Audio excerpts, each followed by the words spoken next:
Hey there, my name is Dee and I have these 3 lovely books here, and they are the My Pass Along Journal series created by Helen Cole, who I have partnered with again. They are prompt books meant for a loved one or for yourself, and it's full of prompts you can just have fun with and fill out. They're all under $10 a piece on Amazon and can be purchased internationally. I'm starting a 3-part series where each video will focus on one book, and before I jump into the first book, I'd like to announce that I will be hosting an art contest, and Helen will provide the winner/winners with whichever edition of this book series that they'd like, so the standard edition, the women and girls edition, or the Christian edition. More info about the contest later in the video. Let's get started with some prompts. Today's video will start with this version, the Christian edition for women and girls. I went through explaining the first few pages of these books, which are like introductory pages, in my previous video I made about them. I'll have that linked, so if you're interested in seeing that, you can find it there. The first prompt I'll be doing is on page 31. I actually do pages 30 and 31, but I just started with this one. It's called Fill in the Blanks, and it says, as you fill in the blanks, please consider what positive things you want her to remember in her darkest of times. So I'll be doing this page based on a friend of mine. Her name is Lisa. I'll have the page on screen so you can see what I'm filling out. I'm just going to read the whole thing to you as I wrote it, and then elaborate on it a little bit more afterwards.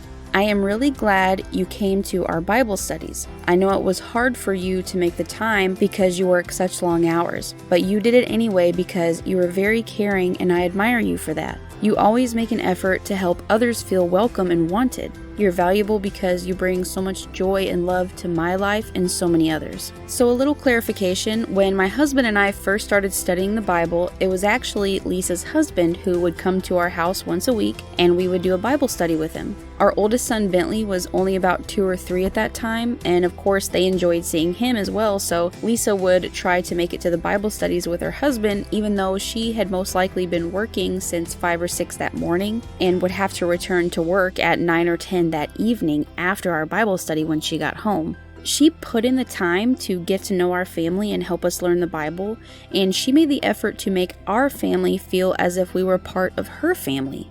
Which, I mean, she is now our spiritual sister, but even back then, my oldest son is 8 now, but back then, during those Bible studies years ago, he would call her grandma because that's the effect she had on him. The next page I did was page 30, which is entitled Your Favorite Scripture. It says, ponder a scripture that has kept you going or uplifted you. Write it down for her and explain what it means to you. This is actually kind of funny because, as I said, her and her husband were teaching us about the Bible, and that included explaining to us what certain scriptures meant in the context behind the surrounding scriptures and the characters in the accounts that take place in the Bible. It's incredibly difficult to pick just one as my favorite because there are so many good ones that work well for different scenarios. But one that I come back to that I feel like can bring comfort is Revelations chapter 21 verses 3 and 4. And that says, with that I heard a loud voice from the throne say, look, the tent of God is with mankind, and he will reside with them, and they will be his people, and God himself will be with them, and he will wipe out every tear from their eyes, and death will be no more.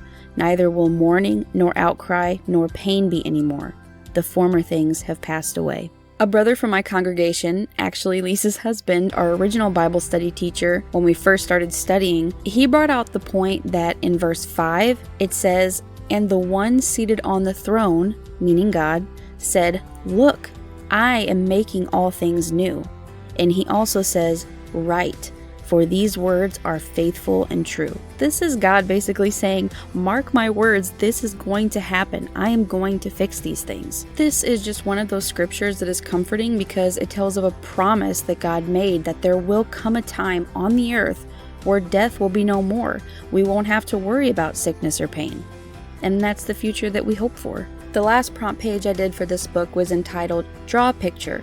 Draw a picture of the two of you together. Create a caption to explain the picture. One of my favorite pictures that I have of Lisa, I'm not actually in it. It's a picture of Lisa and my oldest son Ben when he was only 3 years old. It was a Bible study night and Lisa and her husband were over at our house. And after the study, Ben had to show her his Legos, and so they built a tower all the way up to the ceiling. And it was such a proud moment of his. And I just appreciated her for the fact that Even though she was most likely very tired and had no obligation to play with our son, she was happy to just stand there and hold the tower up straight as he handed her Legos to make it taller.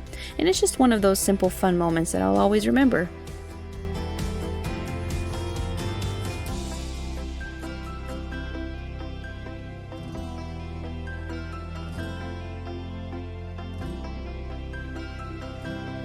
So those are the 3 prompt pages I did for this book, and now let's talk about that art contest. I've chosen one of the prompts from the book, and the prompt is the same one as the last one I just did. Draw a picture of the 2 of you together, create a caption to explain the picture. So you can draw you and the person that you would hope to win this book for. If you hope to win this book for yourself, then you can just draw a picture of yourself, and then add a little caption that says something about the picture. You can use whatever type of art supply that you're most comfortable with. And the deadline for the entries will be March 1st, so we have plenty of time. To enter your art, you can email it to me at artsypineappleofficial@gmail.com, or you can post a video of it to YouTube using the hashtag #ArtsyBookContest.